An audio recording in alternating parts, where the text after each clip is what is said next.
进入第35节到45节，我们一起来读用华语来。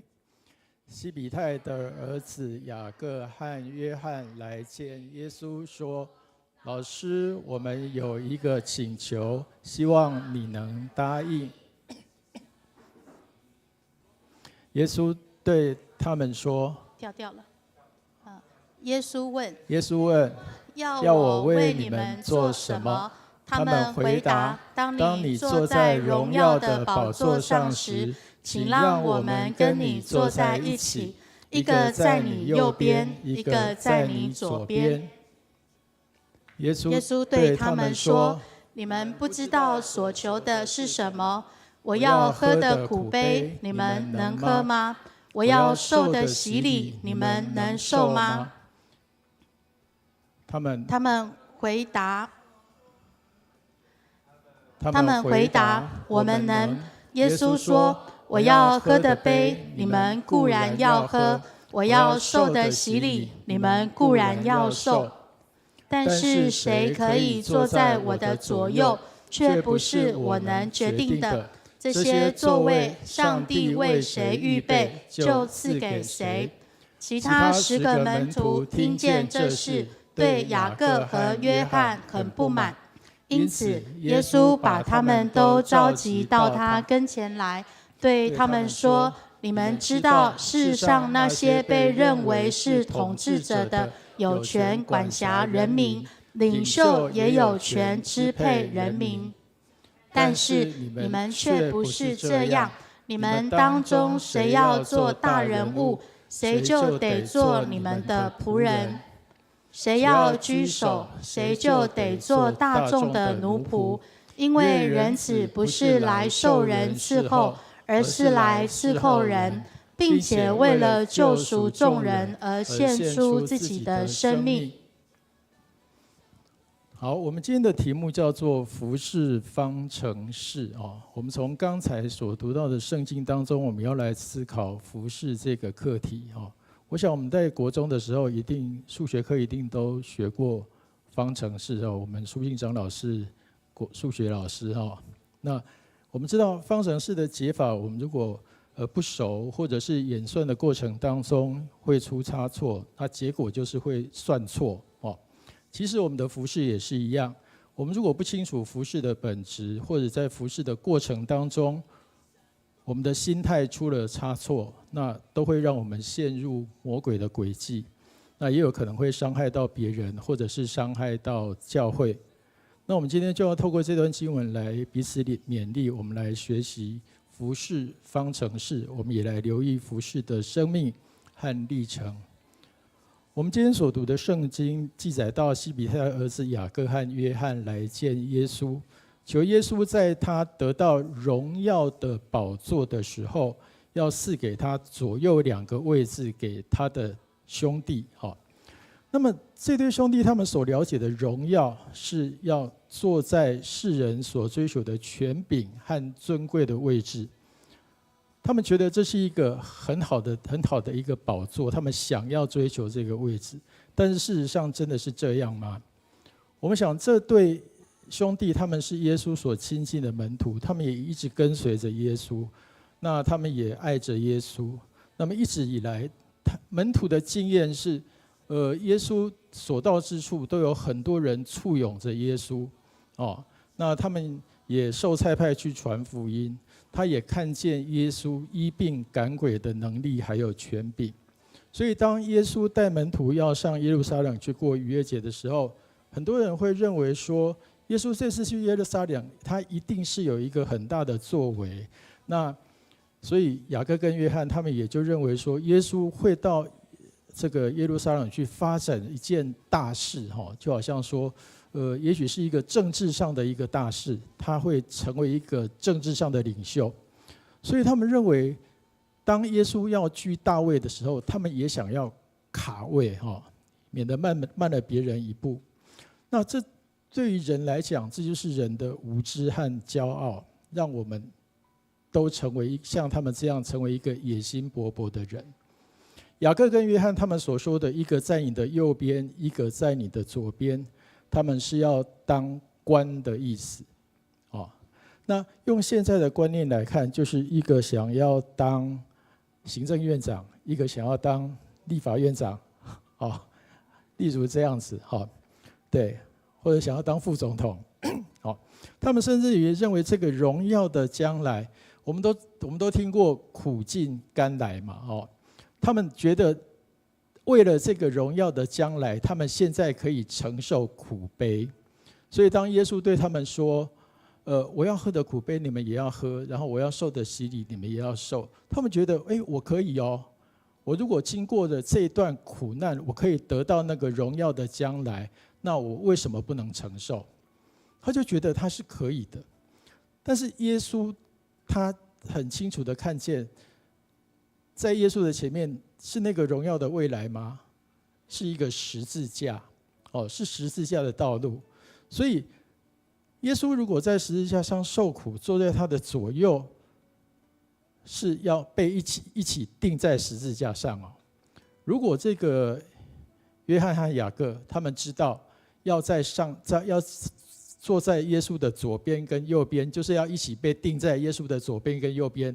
你觉得他们会愿意做这件事情吗？他们应该不愿意做这件事情，只是他们不知道他们要的，他们希望得到的那个左边跟右边，是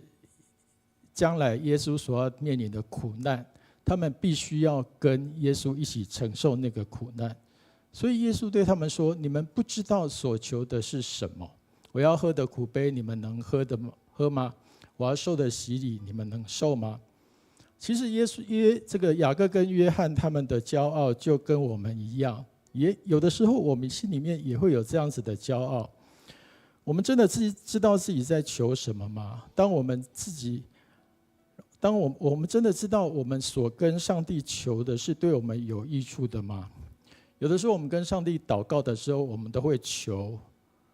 你会不会跟上帝求说：“求你让我有苦难，求你让我这个明天赚不到钱。”求你让我明天这个发生车祸，你会不会这样祷告？不会嘛？我们都是求说，求你让我有财富，或者让我事事都亨通，我们都会这样子祷告。那当我们这样子的时候，我们是不是忘记我们真正所要的是什么？那么在雅各书4章2到3节，他说：“你们得不到所要的，是因为你们没有向上帝求。你们求仍然得不到，是因为你们的动机不好。”有的时候我们的动机不好，我们不知道我们求的到底对不对。雅各跟约翰他们希望坐在耶稣的荣耀的宝座的左边跟右边，这个动机对吗？我们在学习数学方程式的时候，我们都知道什么样的输入就会得到什么样的结果。如果我们的动机是错误的，那我们的结果也一定不会好。如果我们的输入是权力加欲望，那我们得到的结果就是破坏合一。如果我们的输入是错误的动机，加上权力的渴望，那就会带来团队的分裂。我们只有定睛在耶稣的面前，我们谦卑在主的面前，谦卑加上顺服，才会带来合一。服事也是一种方程式，它可以帮助我们面对我们所要面对的这个困难跟挑战。所以谦卑和牺牲的心态可以帮助我们克服服事当中的困难，让我们成为别人的祝福。合一是服事当中一个很重要的功课，但是我们如果只是把服事的焦点放在得到权力跟满足欲望，就不可能带来合一，只会带来分裂。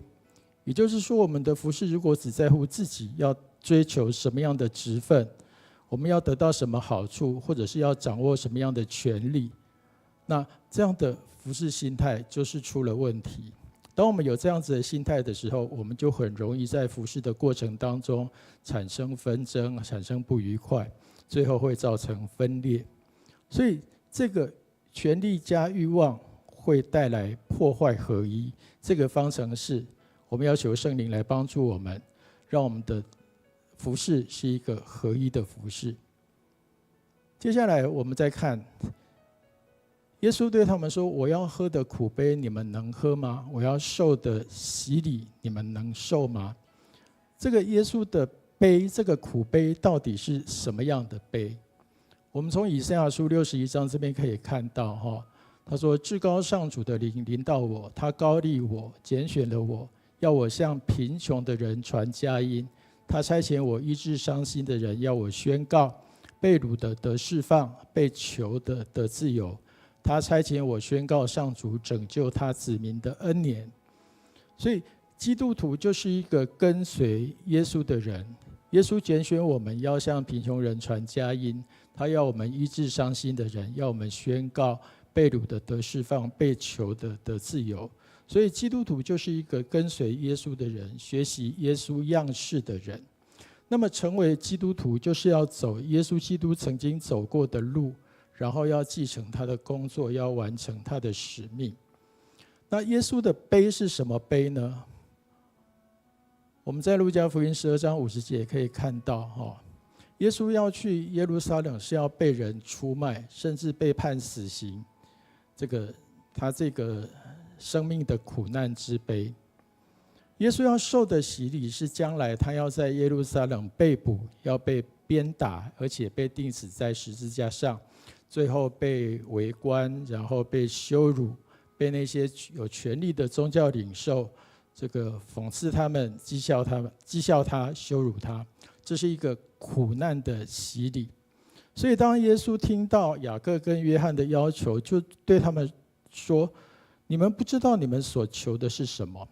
我要喝的苦杯，你们能喝吗？我要受的洗礼，你们能受吗？”但是雅各跟约翰很不犹豫地跟耶稣说：“我们能。”他们好像很有自信，但是这个自信不是出自于他们的信心，而是他们的自高和无知。他们的自高和无知，他们不知道耶稣所讲的苦杯是什么，或者他们以一个这个自高的心态，他们想要胜过其他的门徒，想要跟其他的门徒不一样。我可以坐在耶稣的左边跟右边，我一定胜过你们其他10个。所以他们就很有自信的说：“我们能。”但是过几个礼拜之后，我们知道耶稣被抓了，他们就逃走了。所以事实证明，他们能吗？他们不能。他们的自高跟无知使他们产生的迷失。所以同样在我们的服事当中，所有表现出来的自信，有的时候不是出于真正的信心，而是我们的自高跟无知的自我中心，让我们迷失自己。所以我们要不断的，我们在这个数学方程式、数学计算当中，有的时候我们发现我们的解题的过程发生错误，我们就需要不断的去重新调整跟修正。所以服事的过程也是需要不断的调整跟修正，调整自己的心态和想法和方法。那我们在服事当中，如果遇到挫折或者遇到错误，我们只要愿意谦卑来学习和改变，我们就可以渐渐达到正确的服事目标。所以我们原来是至高加无知会产生迷失，我们如果可以不断的持续反思和修正，来顺服上帝的带领，我们就会有正确的服事生命。那么接下来我们看雅各跟约翰，他们原本期待要得到这个属世界的、属政治性的这个尊荣的地位，成为领袖，他们可以发号施令。但是耶稣说：“你们当中谁要做大人物，谁就得做你们的仆人；谁要居首，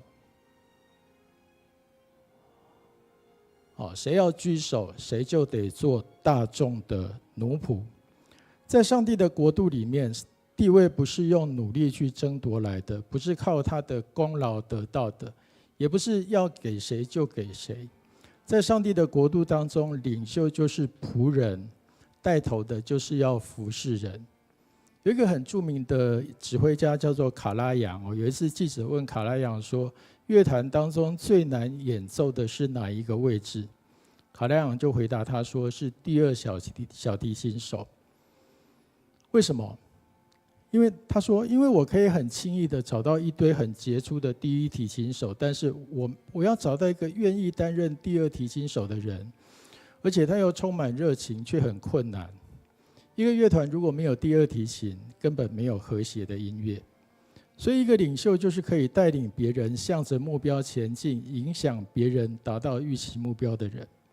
所以领导就是一个人他可以影响别人的能力，这个影响力会建立在关爱对方的程度。所以耶稣他进入耶路撒冷之后，他和门徒守逾越节的晚餐之前，他有为他们洗脚，是要让门徒看见卑微的自己成为仆人的意义，就是要服侍别人，然后未来要建构教会。所以耶稣说明他来到这世界上的角色，就是要当仆人服侍人，而且为此献上生命。在领导学上有一个领导叫做仆人式领导。他说这个第一个要下定决心去关爱别人，然后第二个是爱能找出并满足部属的基本需求，再来要牺牲奉献，满足部属的需要。那第四要牺牲奉献，然后才能建立威信，然后这个建立威信才能成为领导人。那我们知道在圣经当中，耶稣的教导其实他就是一个仆人式的领导。他有3个原则。第一个，耶稣对领导的定义跟别人不一样。他说你们跟别人不一样，你们不一样。我们在马可福音第10章42到43节的地方。第二个，耶稣也重新定义了基督徒的领导就是要为人服务，然后这个服务是要建立在耶稣的典范身上。所以一个领导者他愿意用仆人的方式来做领导，他可以让他们的领导力在不知不觉当中发展，他们成为领袖不是因为他拥有权力，而是因为他为别人做出了贡献。所以一个出秀的领袖他不一定很聪明，不一定很有魅力，但是一个出色的领袖他是一个仆人领袖，他愿意来服侍别人，使别人更出色。这就是一个真正的基督徒，他要学习耶稣的脚踪。也就是说在上帝的国度当中是要谦卑，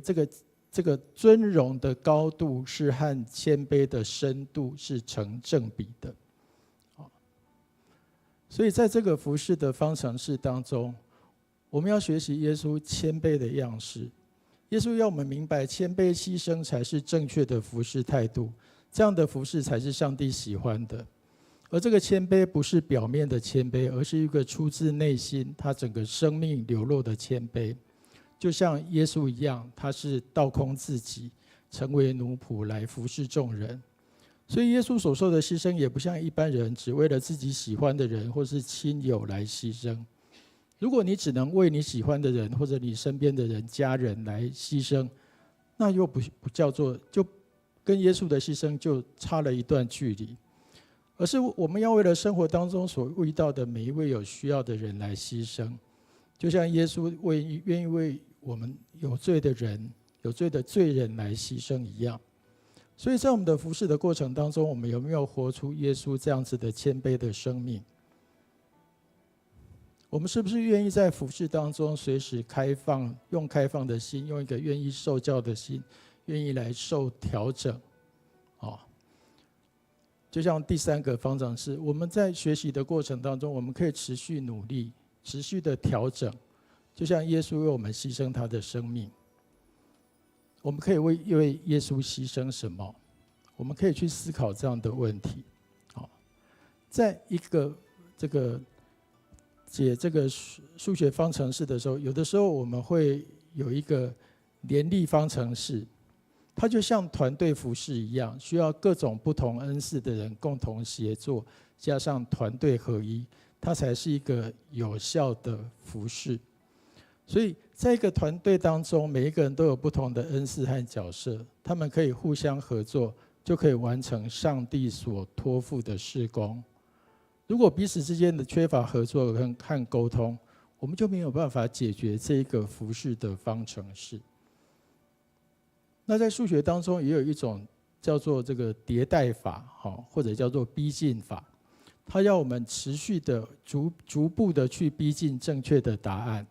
那我们可以比喻成在服事当中，我们要不断的在每一次的学习和实践当中，持续的努力去改变，逐渐接近上帝的心意。服事不一定可以马上看到效果，但是有的时候我们需要不断的努力，最后才能靠近最终的目标。在数学的方程式计算当中，有很多不同的过程和变化。那我们要通过不断的反复演练，才可以在每一次的计算当中把握到正确的解题方向，得到正确的答案。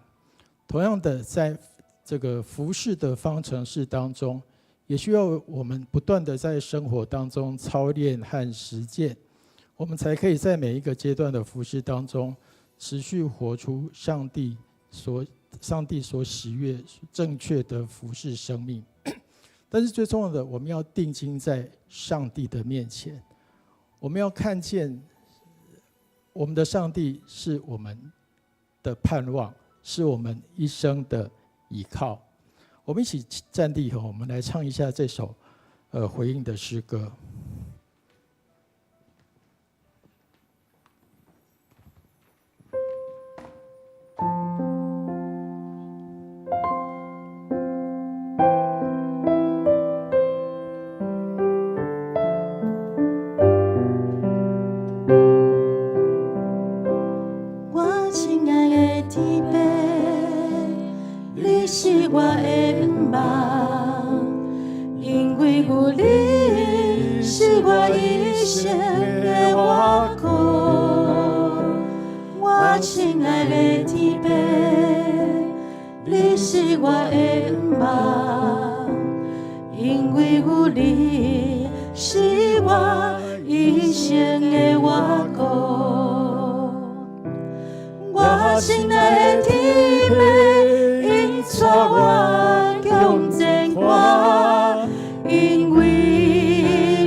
生活中有困苦，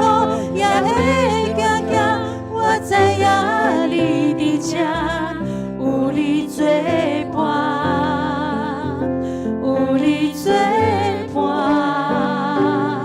生活中有困苦，也会行行，我知影你伫这，有你作伴，有你作伴。亲爱的天父，因助我向前看，因为有你来看顾我。我亲爱的天父，感谢你，予我听。一首献给你的歌。亲爱的天父，是因为咱的天父，咱才会当徛伫这，是因为我们的天父上帝，我们才能够站在他的左边，他的右边，不是因为我想要站在他的左边，或是站在他的右边，是因为主耶稣的恩典，是因为上帝的恩典，他让我们有这个恩典，让我们可以站在他的左边，站在他的右边，来服侍他，让我们为我们身边当中，我们自己，还有我们身边的同工，我们的服侍的生命来祷告，让我们每个人都能够活出上帝所喜悦、正确的服侍的生命。也特别为了我们这个上个礼拜我们才刚刚选出来新任的长老跟执事，来为他们祷告。当他们要面对一个新的服侍的过程当中，让他们看见什么样才是真正服侍该有的态度。也提醒我们每一个人自己都能够活出上帝所喜悦正确的服事，也为了我们在服事过程当中我们自己曾经受到的伤害，或者是造成别人的伤害来祷告，求主来怜悯，使我们彼此的心都能够得到医治，互相来赦免。我们一起来为了我们自己和为了我们的同工来祷告，我们一起同声来开口。谢谢你，是的，我们来到主的面前，来到我的面前，主谢谢你帮助孩子这样的服侍这些儿女，主在面前，主在你的左边右边，主谢谢是何等的有恩典，主要求你也赐给孩子谦卑的心，柔软的心，让我在面对那个看起来不公平、不喜欢不顺你的意的时候，主我仍然要用你的眼光来看，因为我的生命是要献给你的歌曲，主啊，求你来柔软我的心，主求你在我们的当中做我们的中保，也为我们上周选出来的长子来祷告，主来感谢，主谢谢你给我们增加很多的服侍同工，一起同心合一的。主，我们谢谢你，让我们再次从你的话语当中，让我们看见主我们自己是否是一个站在一个正确服侍心态的人。主啊，求主你来提醒我们，有的时候我们的心态偏差，我们走错的路，我们的思想错误，求主你来帮助我们，来提醒我们。主，让我们能够看见那个我们起初的爱心，让我们看见那个我们当初愿意在你的面前说主啊，我愿意那个心。主啊，让我们每一个同工，我们为我们自己还有我们即将来参与服事的同工来祷告，求主来帮助我们，让我们当我们站立在你面前来愿意为主你服事的时候，主你就让我们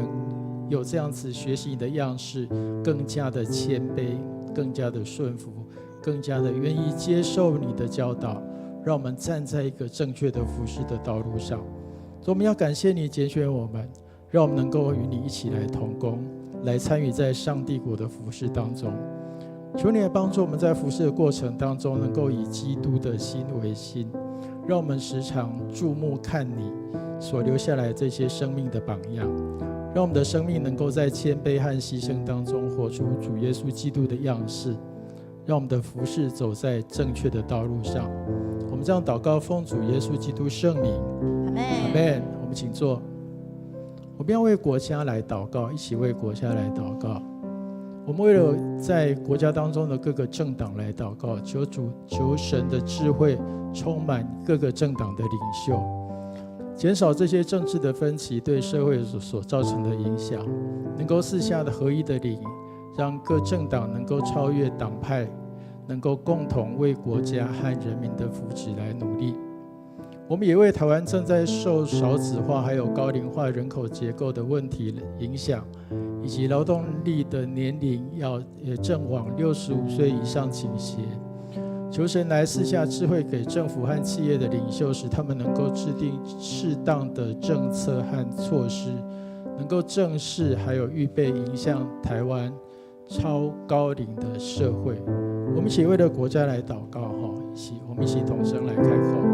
谢谢你的恩典，谢谢你正确的当中，主啊，我们赞美你，谢谢你，谢谢你在我们国家里面，在我们的台湾，我们现在在经历少子化、高龄化的结构问题影响，主啊，劳动年龄也往65岁以上情节，求主你赐下智慧，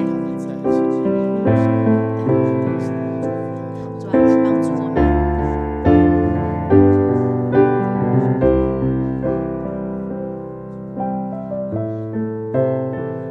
亲爱的上帝，感谢你，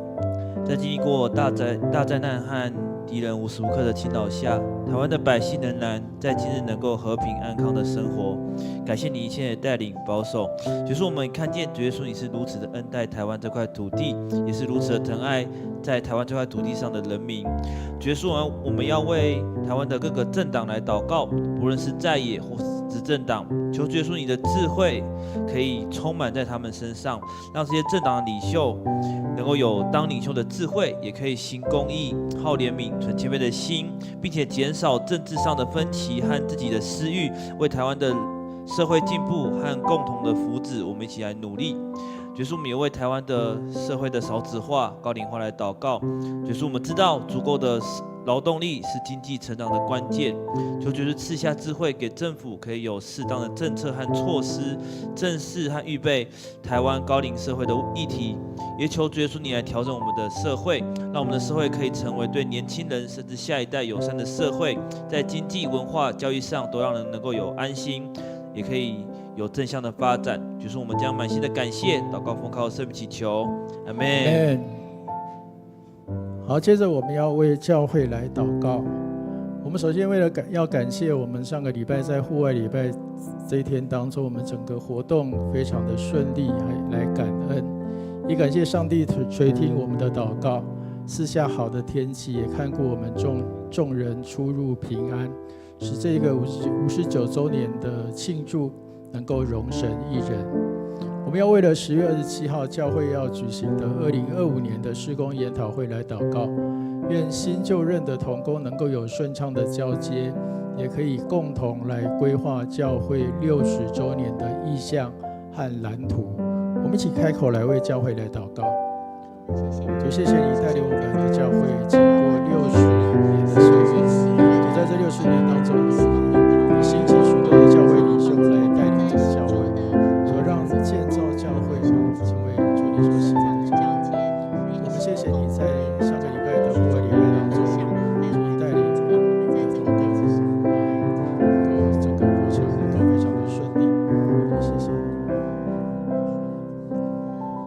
求神在教会中兴起他的仆人使女们和众儿女们起来警醒，为教会来祷告。亲爱的天父，我们感谢你的恩典，带领我们在10月13号的户外礼拜当天活动都有平安顺利，使59周年庆祝能荣神益人。让我们同心合意为兴旺福音一起努力。圣灵引领我们看见新的意象，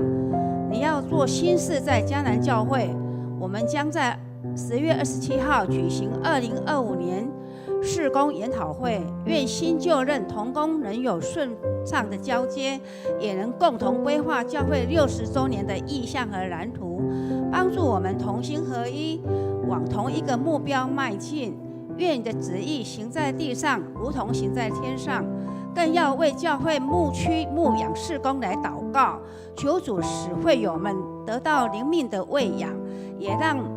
牧养系统和装备的系统成为每个会友的遮盖与祝福，在信仰生命上持续的成长。更祈求主帮助教会弟兄姐妹能靠着圣灵结出丰盛的果子。谢谢你垂听我们在你面前的祷告，奉靠主耶稣基督的圣名，阿们。我们要为了教会的肢体来祷告。首先是成人牧区，在第6小组的陈华守姐妹，她已经申请要入住桃荣医院的安宁病房。我们求主来怜悯她，保守华守姐她有平安，主的平安能够在她里面，也眷顾家属，赐下平静安稳的心，来仰望主的恩典，接受福音，成为上帝的儿女。第二个是19小组的曾阿秋姐妹，她在10月10号凌晨的时候，她家里发生火灾，导致呼吸道2度灼伤，现在在长庚医院接受高压氧的治疗。求主的看顾保守阿修姐，她能够早日康复，火灾后续的处理能够一切顺利。那第三是志工沈丽娟姐妹，她在10月9号在家里中风，那10月11号发现送医急救，那目前她的家人决定放弃急救，并且转入普通病房，求主来怜悯看顾，赐下恩典，跟丽娟姐妹同在，能够平安的度过难关。第4个是16小组的李桂梅姐妹，她因为腹部的肿瘤住院，进行各项的检查，要等医师安排时间做腹部肿瘤切片的检查。求主看顾保守，让医生能够正确找出病源，使桂梅姐妹能够得到有效的医治。第5个是17小组的徐永春弟兄，他的耳后长了一颗瘤，目前在属桃住院做更详细的检查。求主来保守看顾永春弟兄，他能够得到妥善的治疗，身心灵能够得到坚固。我们为了这几位肢体，华手姐，再来是阿秋姐，丽娟姐妹，桂梅姐和永春弟兄，我们都为这几位教会的肢体，我们一起开口来祷告。求你恩典与我们所爱的弟兄姐妹同在，将这些教会的肢体交给主的手中，求主来看顾，来带领他们，对他们面对他们身体的病痛，让他能够听见你的话语，愿他的生命能够来依靠你，让他把生命的主权交给你，神啊，你对他的生命有一个美好的安排，求你来带领他，来预备他，这个华手姐在安宁病房，谢谢你在这一段人生的道路当中，你追他的宝，你追他的祷告，主来带领他，主来赐福在他的身上，就为阿秋的恢复来向你献上祷告，求你赐福看顾在他的当中，这福音要领到他，这医治要领到他，这恢复要领到他，还有桂梅姐、洪顺、兄，主啊，亲爱的主，我们为了教会当中这些病痛的肢体来向你祷告，来向你呼求。我们看见这些肢体，他们面对他们生命当中的难关，主，他们需要仰望你，需要求主来帮助。我们将华手姐她交在主的手中，主，她已经申请入住在桃荣的安宁病房。主，求你保守她，主，让她内心有平静，主，让她的家人也有平静安稳的心，能够仰望主你的恩典来面对他们前面的道路。也为了阿秋姐她面临的火灾造成她的呼吸道灼伤，目前在长庚医院接受治疗。求主的看顾保守在她的身上，来帮助她，主也带领她的家人，主这些能够兼顾他们，在看顾在安慰他们的过程当中，主你来兼顾他们，赐给他们力量。主，为了丽娟姐，她在日前中风，目前在医院急救，主你的恩典与她同在，让她能够平安度过难关。所以为了桂梅姐以及永春兄他们的肿瘤，求主来帮助他们，来医治他们，带领他们前面的道路。我们相信你是恩典的主，你是医治的主，你必定要将平安放在他们的心中，来带领他们前面的道路。主，谢谢你，我们在你面前同心祷告，奉耶稣基督圣名，阿们。阿们。我们接下来为了青年牧区来祷告，要感谢神在上帝的同在，在带领退休会进行以及增加同工，在退休会的过程当中增加同工之间横向的连结，来增进同工对教会的认识，对神的委身。有5位同工参与在10月18到20号的全国社青读经营，在新竹的圣经学院，也求主赐福他们能够有好的收获和学习。儿童牧区的部分，要感谢上帝在10月13的户外礼拜，儿童牧区的读经服事的顺利，他们也带领这个会众一起来读圣经，让我们一起来经历上主话语的应许，也见证上帝带领教会跨越一甲子60年的恩典。10月20号，洪同美老师要来分享儿童牧区来主理阿嘎贝分享信息以及带领上青的亲子活动，求主的同在求主同在，也带领保守聚会和活动都顺利，老师和同工以及孩童的家长都能够有好的领袖。我们一起来为教会的青年和儿童一起开口来祷告。真的谢谢你的恩典，主，我们为了青年牧区，在明年我们有很大的调整，我们把牧区跟事工来分开，把事工回到教会的各个，主啊，就单纯的为了青年牧区的礼拜来牧养，主啊，求你来帮助，不只是在服事上进行，我们在横向的连接，在跟弟兄姐妹的关爱当中，我们也是学习神的为生，主啊，求你来帮助，也为了18号有5位同工要参加读经营，求神给他们有很好的领受。谢谢神在13号儿童牧区的服事，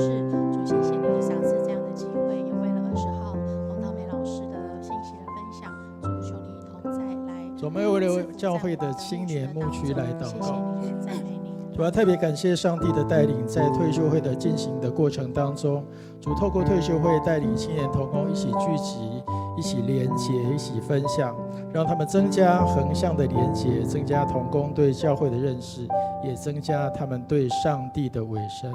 求主你祝福在这群青年人的身上，主谢谢你带领他们在年轻的时候就能够认识主，来参与在上帝国的服事当中。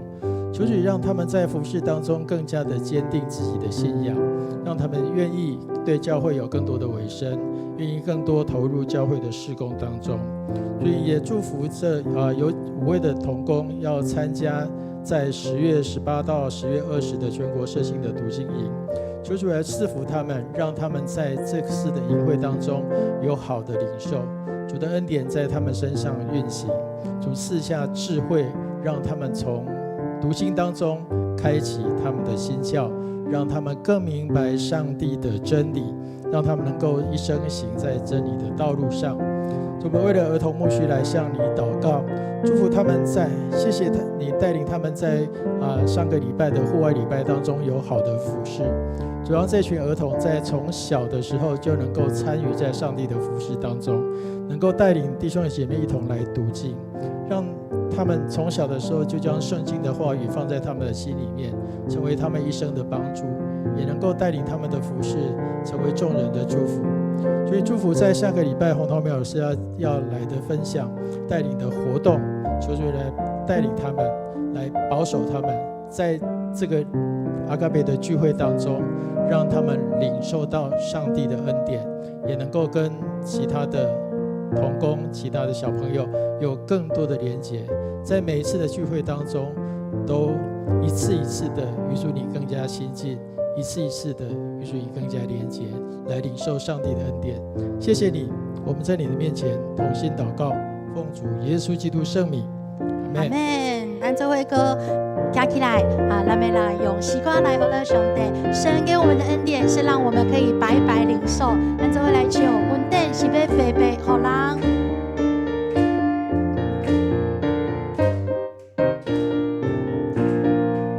上帝的稳定是要白白给人，只要你相信就要得到。上帝的稳定是要白白给人。只要你相信就要得到，因为人心内若要相信，就会真做伊。囡仔嘴来心灵伊的，就会得到救。上帝稳定是要白白给人，只要你相信就要得到，因为人心内若要相信，就会真做伊。囡仔嘴来心灵伊的。上帝稳定是要白白给人，只要你相信就要得到。上帝的稳定是要白白给人，只要你相信就要得到。上帝的稳定是要白白给人，只要你相信就要得到，因为人心内若要相信，就会真做伊，伊若嘴来心里。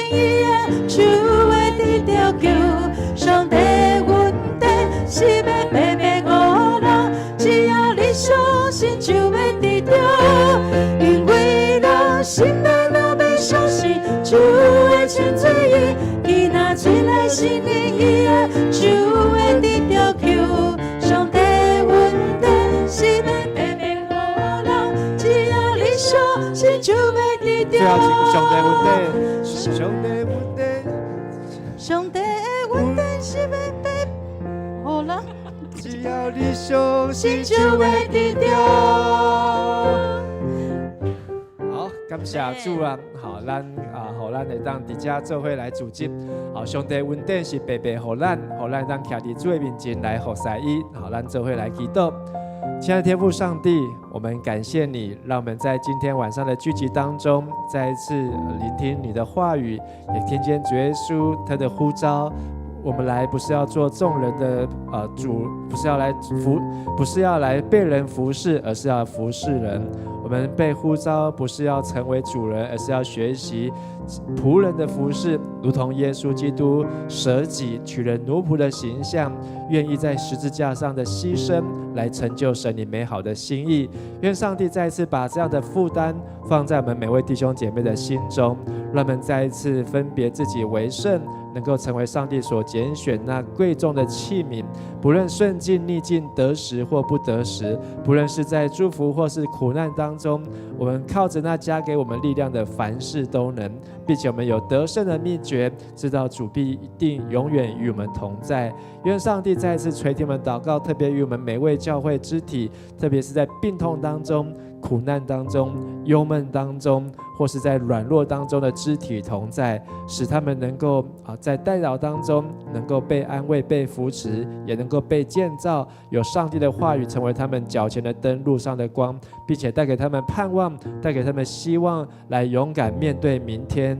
主啊，我们也把我们的国家社会，把我们的迦南教会再次恭敬交托在主的手中，愿上帝你的旨意来成就，行在这地上如同行在天上。主，我们这时候要同心用主所教导我们的主祷文，一起同声来祷告。我们在天上的父，愿人都尊你的名为圣，愿你的国降临，愿你的旨意行在地上如同行在天上。我们日用的饮食今日赐给我们，免我们的债如同我们免了人的债，不叫我们遇见试探，救我们脱离凶恶。因为国度、权柄、荣耀全是你的，直到永远。阿们。那么拍掌，把荣耀归给神。哈利路亚。阿们。好，感谢神。我们今天的聚会到这边，我们前后左右彼此互相请安祝福，愿神祝福大家平安，也祝福线上参加的弟兄姐妹，感谢大家的参与，平安。